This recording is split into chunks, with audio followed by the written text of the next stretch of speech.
This is Advice Amplified, and this episode's guest is Phil Blows. Yeah, that being said, if I was going to start from scratch now, I would first of all just build an AI avatar. Phil is passionate about reshaping finance through innovation. CEO at StreaksAI, co-founder at AQRU. He's an author, a strategist, and a blockchain expert. That's how these big businesses are run, and it's, good luck to them. But I don't think it's how the business of the future runs. I think we end up with millions of two-man businesses in the future. In this episode, we'll explore how AI is already affecting our lives, how you should be using it in your business, and where the future is going to take us. We'll also dig into crypto and leave the episode with some actionable next steps. My concern would be that a lot of advisors have been very negative on crypto, so getting them to reverse their opinion is never going to be easy because they're going to look a little foolish. All I ask in return is that you subscribe to Advice Amplified, and maybe, if you could, share it with someone who you think might love it.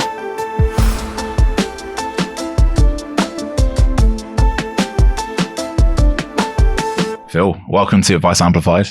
Thank you for having me. It's been a long time. Yeah, I was just thinking that, what have you been up to? Quite a bit. I'm trying to think, one of the last times we probably sat together was in the, the Pret in Leamington Spa. Yeah. And that was any kind of startup stuff. We were both sitting there saying, we're going to start something. We're going to do it. And yeah, look at us. We actually followed through. Yeah. For better or worse. I think I've still got the Google Doc that has 30 startup ideas. And I reckon there's still some gold in there. Definitely. There's going to be some good stuff in there. So since then, there's been we've started off. I think the first thing I really founded was a company called AQRU, which is a digital asset exchange. And you're quite aware of that because you helped me with some of the initial prototyping. Built on the premise that most people who were holding crypto weren't earning interest on their coins. So we were keen to make that a very simple process. And that's what we did. We built it. We raised some initial seed funding. We actually ended up doing, going public via kind of an acquisition through a SPAC, basically, in the UK. Raised just under 10 million in the process. And it was a crazy little quarter. We grew to over 50 million in assets in the first 3 months. And 30,000 plus customers, and then hit a very steep wall in the digital asset market where things went very, very quiet for quite some time.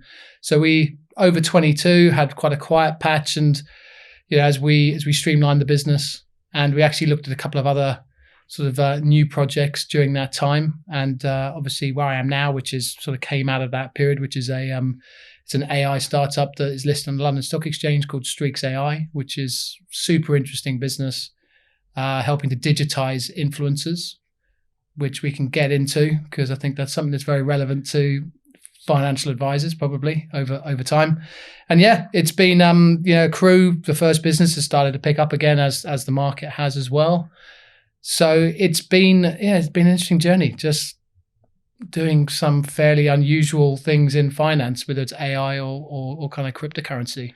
Yeah, it's absolutely wild, and definitely, in the space I'm in right now, talking to financial advisors, looking at building out tech projects and delivery roadmaps and building stuff, and the expectation is still very much, we need X amount of money, a team of 100 people running for this amount, and you built AQRU, launched it, got that amount on the platform. How do you do that? No, I'm always amazed, and I've invested in a couple of startups as well. And one of the biggest red flags I see is when they kind of first meeting, they boast about having a 10-man tech team, because you're like, something's not right there, because you're clearly either hired very inefficient tech people, or they're not talking to each other, whatever it is. We built a highly scalable platform, let's say, with all of the automated KYC, transaction monitoring, compliance monitoring, front and back office, did all of that in 3 months with a team of 2. I will just caveat that with saying a very, very exceptional team of 2. Louis, we've worked with him at a previous business, but he is one of these engineers who is 10x, 100x what you'd get from an average developer. That was kind of the linchpin, being able to own our own tech, build it quickly, have a team in place that was that allowed us to do that in record kind of time, and just having a very clear picture in our minds what we wanted to build from day one. Yeah, keeping the scope of it really tight, keep really focused on what you're trying to do, and just go at it. Yeah, and I think like fundamentally, unless you live through that and experienced it, I don't think people believe it can be possible. I know the number of people I've spoken to, kind of, they've said, "Oh, we've been building this platform now for a year, spent 2 million quid on it." I mean, so you speak to big companies, banks, things like that, and they will tell you they can't do anything. Just spinning up a project costs them 25 million. Yeah, which is, it sort of leads to that phrase, that's too big to innovate. There are so many companies that are too big to innovate. They are just so set in their ways. And I think increasingly as we're seeing the pace of innovation increase with AI and the automation we're seeing around that, these companies don't begin to respond. They're going to be left in the dust. And people will increasingly just self-serve because it's getting easier and easier to build these things now. Yeah, totally. With GPT Store, you can now, like, in half an hour with no code whatsoever, build your own like custom like GPT, launch it, monetize it. Literally a year ago, 2 years ago, that's just unfathomable. Yeah, and I saw a great demo recently where, the game with the platform, you got the ball sort of breaking the bricks. Someone drew a picture of that with the bricks and said, "Look, this," and just wrote on it, "This does this, this does that." Gave it to the GPT vision, and it programmed it, and it literally created the game in under 2 minutes. When people are sitting there saying, "Oh, we haven't got the capacity to do code," it's like, you can do it now. It's so much easier than it previously was, and you have to do it now because it's going to be demanded of you, and you're going to be left in the dust if you don't do it. Yeah, you're going to get outpaced by someone who is. Yeah. So if you were, and I don't think we need to scare anyone, suggest you are, but imagine you were going to become a financial advisor tomorrow. Like, how would you, with everything you know about AI and Outfly and everything you've, I guess, amassed, even about building tech and building startups, what would you be doing to like get an unfair advantage, I guess? I mean, there's a couple of points to that. I think because product and tech is becoming so easy to build, or at least faster and cheaper to build, I think you're going to find the real moats and advantages are actually around distribution. So having an unfair distribution advantage is going to be what kind of makes startups successful going forwards. That being said, if I was going to start from scratch now, I would first of all just build an AI avatar, like straight away. So I would just, and this is something that we've got with Streaks, which someone could come on our site and build it on our platform now, and it would take them a minute, to do. So what I would probably say is, okay, well, what is the training data set that a financial advisor needs to know? You think of all of the boring documentation that you've got to learn as you go through all of your exams. All of that is transcribed somewhere, sitting on the internet. You literally highlight that, copy and paste it into the AI's brain. You then say, what kind of personality do you want that advisor to have? And you'd say, well, I want them to be empathetic, understanding, but also quite, knowledgeable and firm and, giving straight views. So you program that personality and then you launch it. And you would say, here's, this is the start of my business. It's an interface right there. Ask my chatbot anything. If it goes, it's never going to cross over into advice with a capital A, but it's going to be there as my kind of like informational tool going out there to try and, win earlier customer conversations that I can then convert into paying customers. That's something I could do. You can spin it up in minutes. And so if you haven't got that on your website now, like, why haven't you? And I think it's also going to appeal to probably the next generation who are going to be inheriting all the wealth that we're currently seeing. They're going to expect that. So that's what I would be starting off with, is just having a very, very easy to use, like a method of contacting me, of engaging with me. And that's probably where I'd start, and then build around that. I mean, it's super interesting because the amount of times I've spent years of my life building automated workflows, automated journeys that can supposedly handle, customer demand at scale.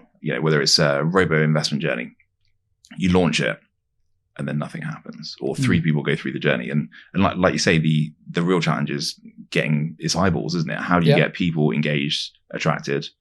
And you don't need to worry about AI giving advice when you're doing that. You're getting people interested and kind of on your platform, aren't you? Yeah, you've got to find some sort of like method of just dragging eyeballs into it from day one. It's all about distribution, And, I think that's how, could you type, there's going to be smart ways of doing it, picking individual niches and giving maybe help in very simple niches. Because again, I'm bang on about too much AI, like I talk about that personality. Yeah. You could literally build 10,000 advisor personalities in a day, which you could then start pointing at certain areas around. So if you just said, okay, there's a Reddit forum right here that's talking all about, fire, for example, retiring early, you would build a fire bot that has like a knowledge of, the strategies people use. You could even take all of the history of that Reddit, what do you call it? Like subreddit, Subreddit, and just put that as the brain. So, and that's your lead gen tool. So, if you're interested in learning more about fire or getting a bit more help over and above what this bot can tell you, come and speak to us. And that's where, you start an environment. Easily, you could do it in literally any area. Real estate investors, stock investors, all of these different areas. Create something specific to that niche, own that niche with your bot, and then, but always have that ability to kind of drag the appropriate users back to your business. And that's not something that's difficult to do. It's just about, spending a bit of time understanding where the customers you want to target are currently active online. Yeah. And I guess this is something I've literally been spending a lot of time on over the last kind of couple of weeks, just thinking that as these things become more and more easy, like what's the defensible moat around them? How do you kind of overcome that kind of existential threat that you could feel from, I suppose, being a knowledge worker, where, my intrinsic value to the world is I know stuff and I'm a protected guardian of it. And that's just been removed away with, like you say, a minute's work. Yeah.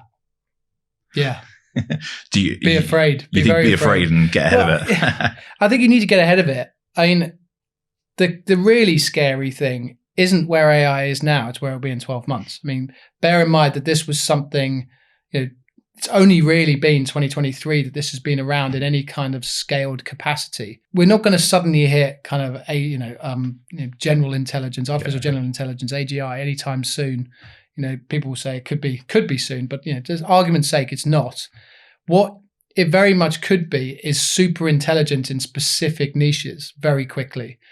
And I would have thought like conversational engagement will be something that chatbots and AI is going to get incredibly good at, way better than the average advisor within 12 months. So, on that regard, you're going to have because people are always saying, oh, I don't want to talk to a chatbot, it's not real. It's like, well, at what point is that chatbot better than the human? It might not be real, but it's actually better. It's more interesting to talk to. It's got better context of the conversation. It's had a million similar conversations before, and it's analyzed which ones went well and which ones didn't, and it can remember all of them perfectly. These are the sorts of things you're going to have to compete with. And it's so if you're an advisor, the first thing that's going to go is automating all of your tools, that kind of stuff, and admin, onboarding, portfolio construction, all of these sorts of things. That should already be automated. If it's not, you're running an inefficient practice, right? Simple as that. The next thing that is okay, well, if all that's automated, well, I'm all about the building good relationships because that's what I've done for the last 25 years.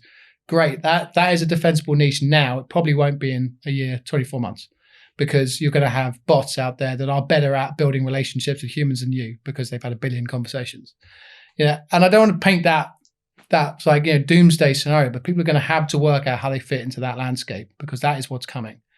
And and it's not even just like the way you engage it. We're looking now at just like real time video rendering, where choose what you want your advisor to look like, and how old they are. You want to have Morgan Freeman advising you. If he's licensed his image, he'll be your financial advisor. Talk to him whenever you want.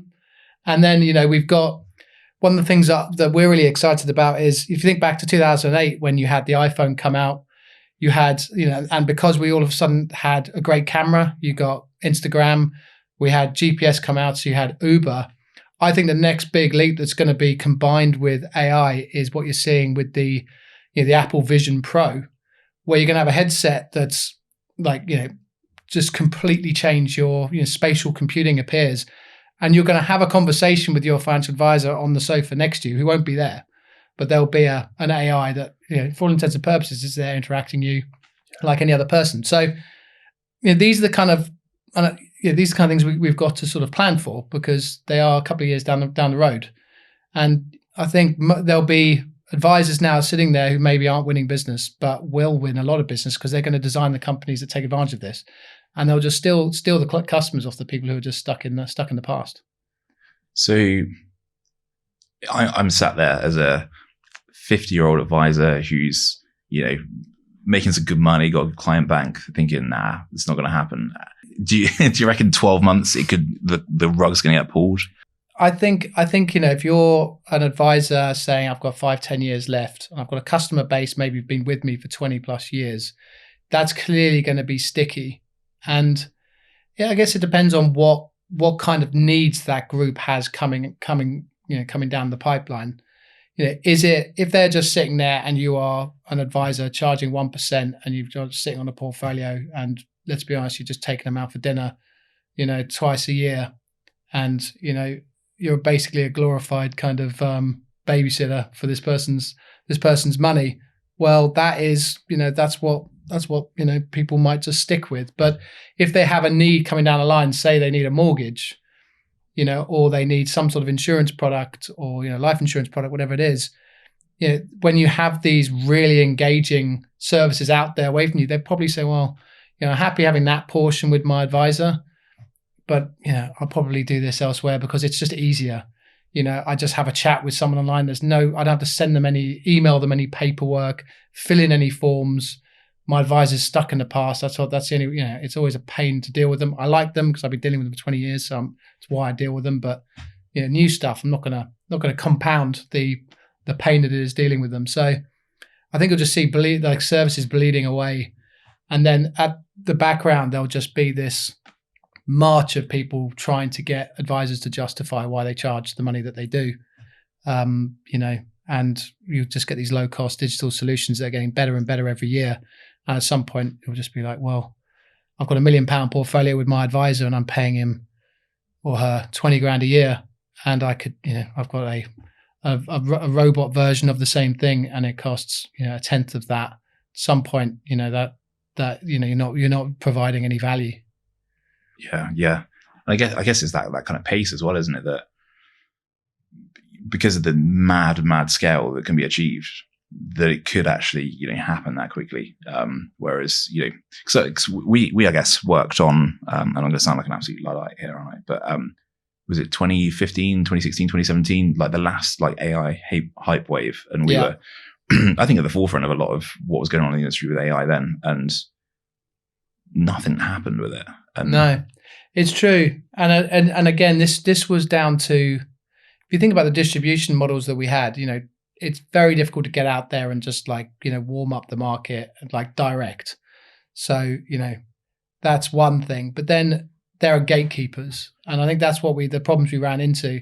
Sales cycles where you're speaking to a bank that have got 1,000 advisors there, and, they take 3 years to get through procurement.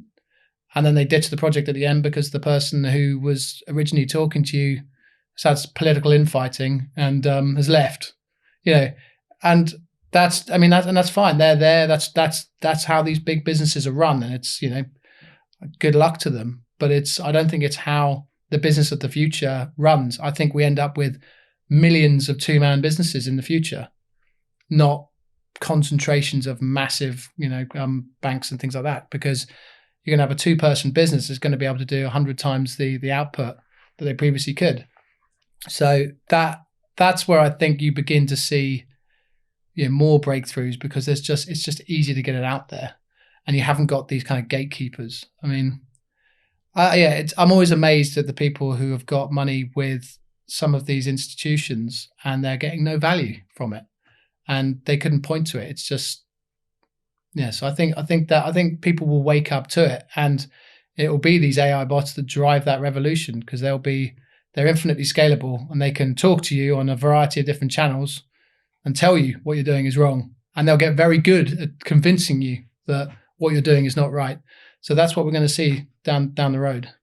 I think, there's almost a bit in there about what you were saying about AQRU, and you go back 5-10 years and you probably couldn't have achieved that rate of development with that size of team. But now we've got so much infrastructure that AWS or Google, whoever else are providing. You've got platform as a service, and you can, with a small team, authentication is a solved problem for you. You've got so many APIs out there that you can just hook into to do KYC or whatever it might be, that actually you don't need to go through those gatekeepers anymore. You don't need to find someone who's got £10 million to spend on a tech project. Yeah. Like you say, two people in a bedroom somewhere can hack some stuff together and get it out there. That's it. It really is the same. And for whatever reason, you see people still kind of stuck in some of the older development methodologies, which are more expensive. But yeah, I mean, our CTO has done a fantastic job, especially on the architecture side. And that was always one of the challenges. He kind of said, he was always saying, I don't know why we architect these businesses the way we do. It's really expensive and slow and difficult to change. So, we kind of threw the gauntlet down him. So, well, if you think we've been doing it wrong, you show us how to do it. And he did. And he's blown everyone away with how quickly he's managed to build platforms going forward. So yeah, you've got to stay on top of what's developing in the space. And as you say, it's only because of that we can now build more in a more lean way. Like, how do you do that? What's your like personal kind of go-tos to keep on top of? Because this stuff is moving so quickly. That's what freaks me out a lot of the time. Yeah. I mean, Twitter, let's be honest, or X. Yeah. Right? I mean, it's just, I'm going to sound like a bit of a, I don't know, a bit difficult here, but like I've found myself less and less watching news, and and sort of more traditional routes. I just not getting the value from it anymore that I did before. So, I'm not saying that's because it's biased or whatever. It's just slow, and it's not. So you find the right people, the right voices out there to follow and engage with, and that's how you stay on top. Crypto was like its place to be was Twitter. AI seems to be the same thing. That's where all the big breaks come there. Obviously, Elon Musk, now in charge of it, is heavily into AI. So he's it seems to be the best place to learn about it. And I just love it because you just see someone posts 10 minutes after the developer day at OpenAI recently. Someone was posting saying, "Look what I've built. Here you go." And so you can see instantly what's possible. I mean, there's no mainstream media would ever have done that. Yeah. It's moving beyond the traditional sources and going where the developers, where the talent interacts. Yeah. And so you mentioned like things with like AQRU, the interest and excitement is really ramping up again. And I suppose because we've been in an interesting place with crypto, like how do you see that? I suppose what I'm really interested in is every time there's the kind of natural oscillations in our market, we come into a more kind of open, well understood, accepted position, and it feels like the next one's going to be a big one.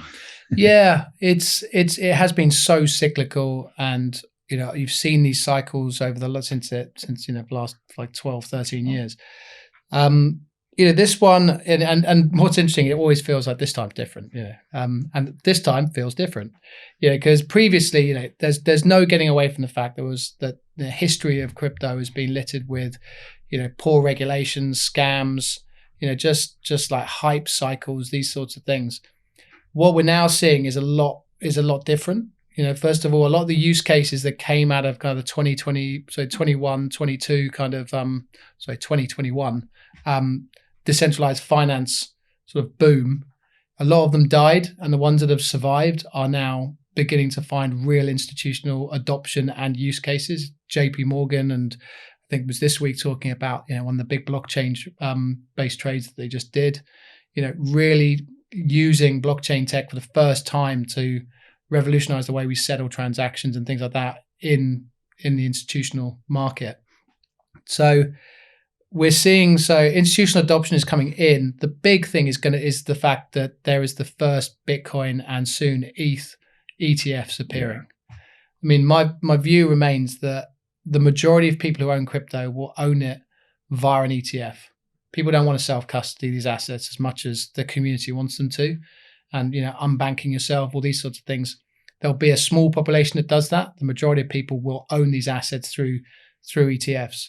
So we're about going to see that, and who knows when it will come, but the view is it's probably going to come probably before the 10th of January. And the people who are launching these ETFs are, they're kind of BlackRock Fidelity's. They're we'll see Schroders, we'll see all of the biggest asset managers in the world, and all of them will be obviously marketing these ETFs, but there's only ever going to be 21 million Bitcoin, and I think it's 19 million have already been mined. So they're going to have to buy them from somewhere, and there's never going to be more. So I think that will have we know that the supply side is fixed, and I think this will have a positive impact on demand. So I'm expecting to see once that really starts to kick in, people say, okay, I'm going to divert to 2 or 3% or 5% of my monthly investments that I've been making into other ETFs are now going to go into my Bitcoin ETF. We're going to see that sort of ramp up, and it's just going to have a very, very strong, I think, impact on price. So we're seeing the professionalization. We're seeing the regulators now with the endorsement of this ETF is quite a big step as well. And then the ability for just the average retail to click a button on their wealth portal and buy Bitcoin in a way that where their cash already is. These are the sorts of things that are really going to drive price and drive adoption. So I think, we've had a tough 22, 23, but, we've seen the last month or so with, crypto Bitcoin bottomed at sort of $16,000. It's now, trading around 37,000. It still remains the best performing asset class of the last 10 years. So people can keep bashing it, but it's like, if you're my financial advisor, you've missed the best asset class for the last 10 years. Yeah. So let's not if it's going to be that over the next 10 years, at what point are you going to say you're wrong? I don't care if you think it's a scam. You've missed one of the biggest wealth creation events of the last decade. So if you sat there on the sideline just sort of, bashing it, got to ask yourself why. At what point are you wrong? So I think we're going to see that kind of attitude begin to kind of go away as things get a bit more institutional, a bit more professional. And when do you think we'll see, so financial advisors recommending those ETFs as part of the core portfolio and actively constructing portfolios off the back of that? Because I think it's still the majority of what we're hearing is, advisors taking a strategy of do what you want with this, 5% of your portfolio if you want to do some spread betting or do some, whatever you fancy, fine wines, antique cars, crypto. It's in that kind of bubble, and it feels like there is that opportunity to pull it into the kind of core portfolio.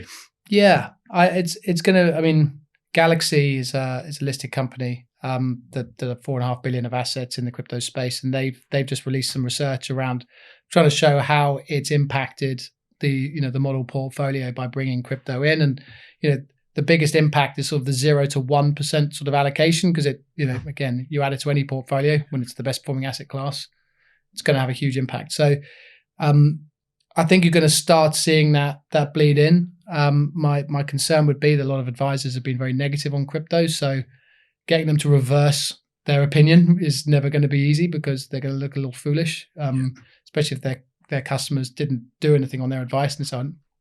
Now's the time to buy at all-time highs, that sort of thing. So there's going to be a bit of a humble pie type that's going to have to happen.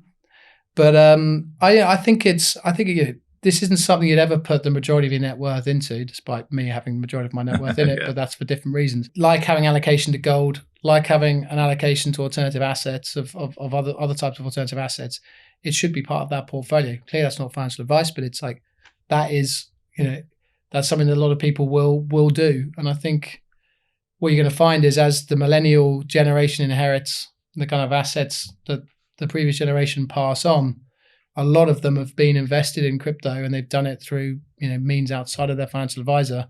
So to be able to appeal to that class, I think you've got to try and it's got to be part of your repertoire. Yeah, it's a really interesting idea, that sort of embarrassment or hangover from previous attitudes or previous statements, which probably makes sense. It was new, it was scary and all those kind of things, but it's got to reach a point of stability.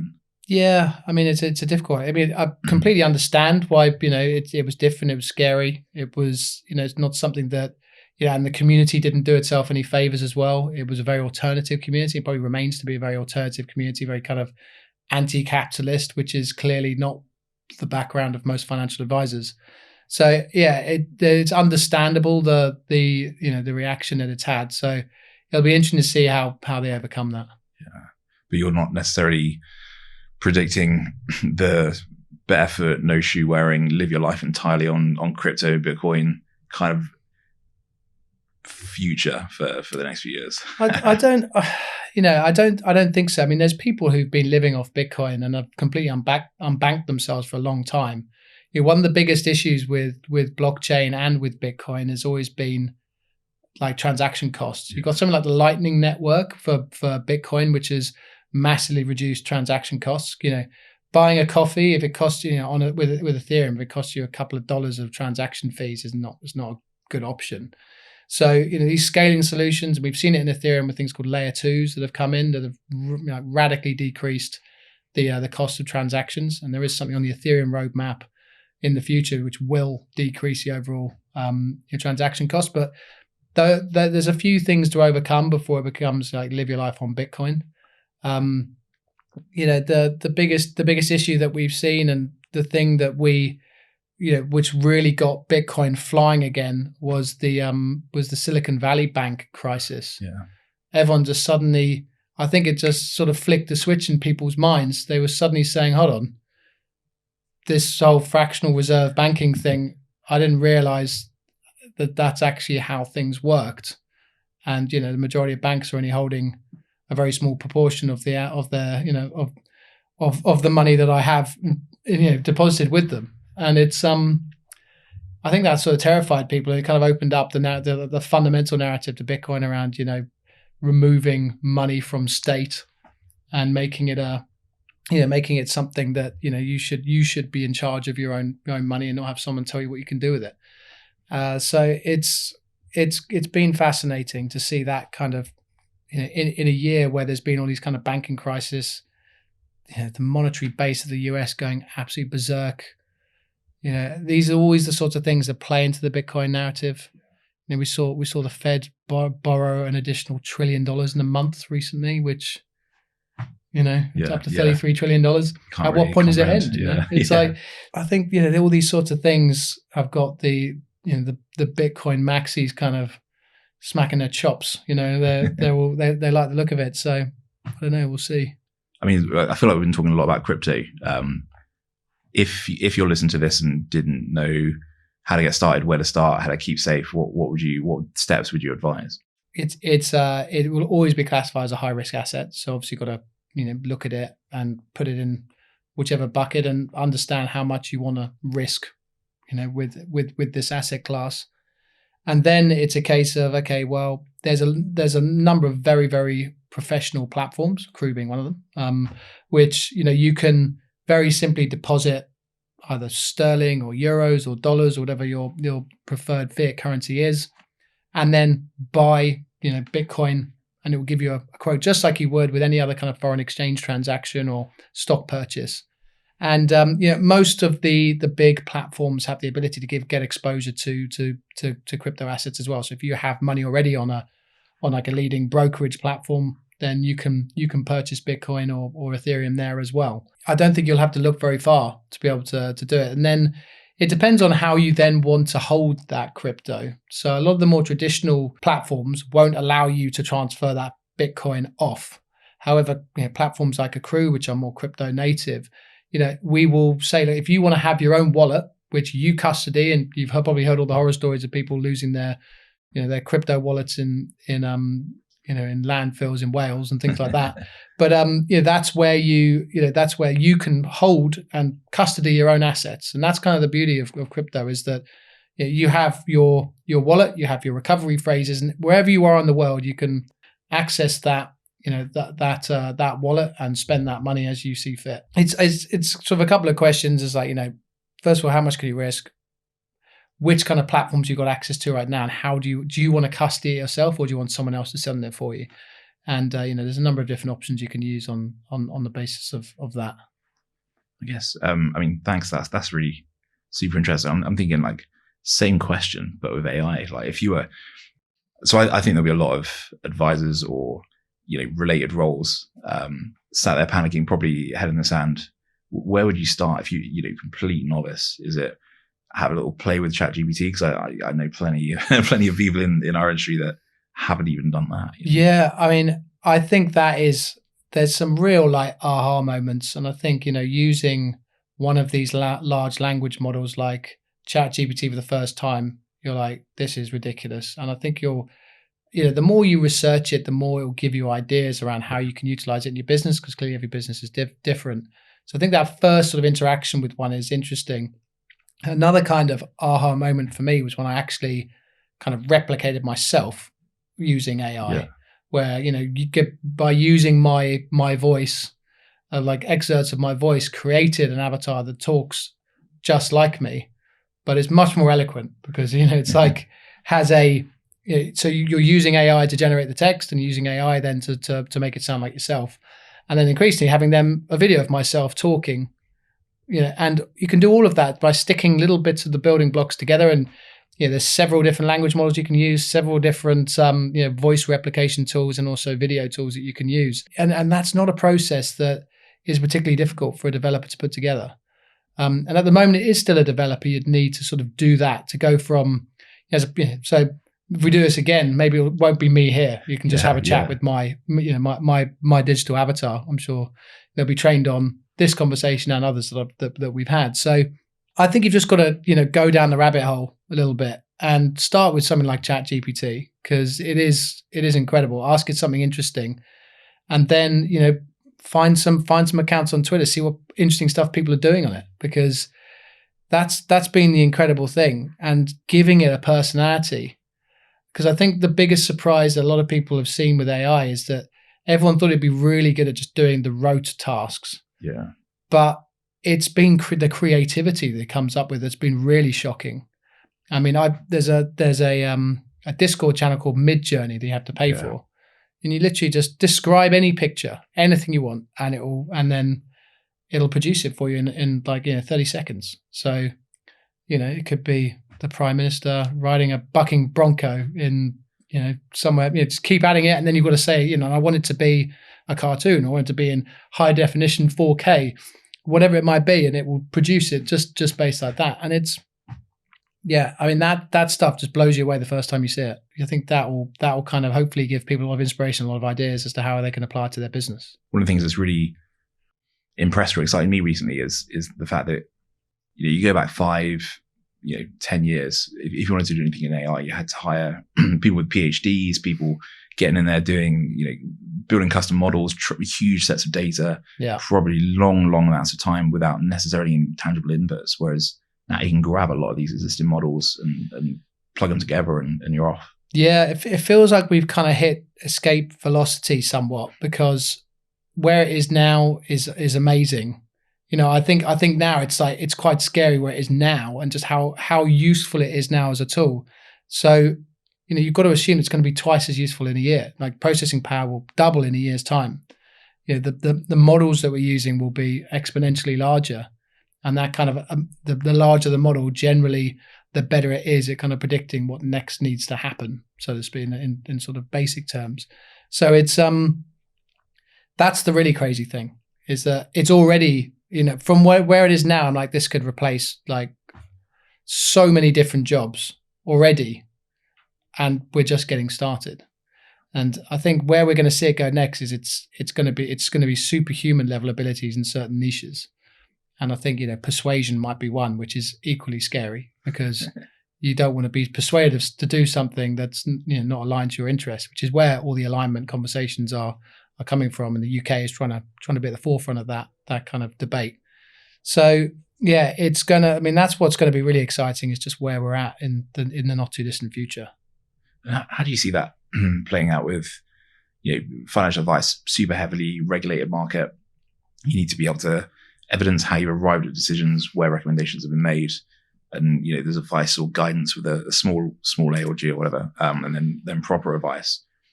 It feels like we could really quickly, easily stumble into a position. I mean, people are already using ChatGPT and Bard to run their financial plans and answer questions for them and get some really good outputs in lots of places. And I think we're both aware of this, that too much emphasis is put on advice, and it's only a very small subset of the market who really truly appreciates the value of advice, and I think it's only really for some of the more complex things it's actually even necessary. I would argue that I shoved the majority of my portfolio in an S&P index tracker with Vanguard, and I would challenge 99.9% of financial advisors to outperform me. It's 7 basis points all in fees. And, I've been fortunate that also sterling has decreased against the dollar over the last 15 years. So, and people might argue, well, it's not globally diversified or whatever it might be, but it kind of is because it's the S&P and, global cash flows and all these sorts of things. And, as someone at my age, I should be 100% invested in equities. And because, there's a big cost if I'm not. Obviously, I have that risk tolerance and that sort of thing. But for me, I don't really see much value of advice for myself, other than things like, when it gets more complicated, like things like life insurance, critical illness cover, these sorts of things, if I'm not getting them through work, that's where I've got value out of advice. But for a big chunk of it, ChatGPT could do that all day long, And obviously then as you approach retirement and you get into sort of more difficult conversations around, what you want to do with your pot, that's clearly something where advice will play a large part. So I think the way AI it's going to make that kind of middle section easier. It's going to make the cost to serve people with less money much, much lower. So hopefully the overall impact will be a radical increase in maybe not financial education, but people will just be listening and just do what they're told, because that's fundamentally what most people want from their advisor is like, look, I can't be bothered to read the detail. Just tell me what to do because I trust you. At some point, that's sort of what I think most people want and what they're going to get from probably GPTs not too long. Yeah, I think that that power of persuasion is going to be really interesting because, like you say, I see a lot of financial advisors being more like coaches to say, stay on the plan, don't deviate. I know you're wobbling right now, but this is the thing to do. And ChatGPT can make that infinitely scalable, I guess. They're infinitely scalable, but they're also kind of infinitely personalized chatbots. So, if you've been talking and you've been saying and showing that you don't have much of, an idea around what's happening with your money or the financial markets, these sorts of things, then your bot will learn with you and it will know how to talk to you about finances in a way that you appreciate, understand, and engage with. And so, that's a talent that some advisors don't have, that they can only talk at one specific level. This will allow people to be able to, choose the level of competence you want your kind of level, the complexity level you want to have the conversation at. And that's one of the core tenets, I guess, of consumer duty is making sure that, communications with clients are tailored to their level of understanding, their preference around, or, biases for consuming information, relaying information. No, and I'd be interested to know how the average advisor kind of really gets to know, and I imagine there's a questionnaire or something, but, the way a chatbot would do it would be to be able to very accurately say what level of financial competence something has over the course of all the conversations that they're having and all the kind of sentiment analysis and other kind of analysis you can do in the background on the data. I mean, that's going to be long-term something that's probably, more defensible than just, they filled in a questionnaire 5 years ago that said they were at this level. So I don't know. Super interesting. Well, my mind's blown. Really enjoyed that. So, thanks so much, Phil. Really enjoyed the chat. Pleasure. Thanks again for having me.